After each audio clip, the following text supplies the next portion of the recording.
Good morning. Good morning. आज सुबह सुबह यहाँ? बाबा से बात करने आया था तुम्हारे। लेकिन बाबा तो ऊपर होते हैं। हाँ, नसरीन को देखा था तो रुक गया।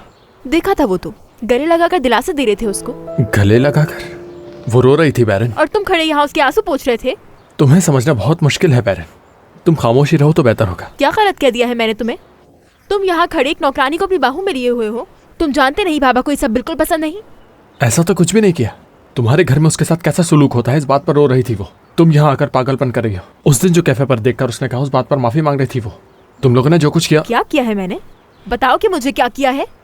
मुझे लगता है कि तुम्हारा दिमाग खराब हो गया बैरन, मुझे तुमसे बात नहीं करनी। तुम ऐसा कैसे कह सकते हो? हाँ, मेरी अम्मी उन्हें यहाँ रखने पर रजामंद नहीं थी, लेकिन अब्बू के कहने पे उन्हें यहाँ रखा और उन्हें तनख्वाह भी दी। हम कोई उनके साथ एहसान फरामोशी नहीं कर रहे अली। अंकल हिकमत ने मेरे बाबा की वफादारी में अपनी जान तक दी थी, और इस वफादारी का सिरा हम हर कीमत पर चुका कर रहेंगे। नहीं जाने देंगे उन्हें। क्या हो गया? इतना चिल्ला क्यों रही हो? अंदर तक आवाज आ रही है। मैं तो कुछ भी नहीं कह रहा दूबा, बैरन ही चीख रही है। इससे गुस्सा कंट्रोल नहीं हो रहा तो मुझ पर चिल्ला रही है। हाँ, मैं चिल्लाऊंगी जब ये ऐसा बर्ताव करेगा कि हम यहाँ नसरीन लोगों के साथ जुल्म कर रहे हैं। यहाँ पे भी नसरीन आ गई। मुझे माफ करना तुम दोनों, मुझे इस फजूल के झगड़े का हिस्सा बिल्कुल नहीं बनना। अंकल मेरा इंतजार कर रहे होंगे। ये कैसे कह सकता है इस तरह? इसे लगता है हम नसरीन के साथ जाती कर रहे हैं। यकीनन नसरीन ने ही अली के कान भरे होंगे। मुझे नहीं मालूम तूबा।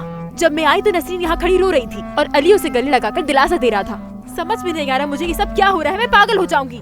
अच्छा, रिलैक्स हो जाओ।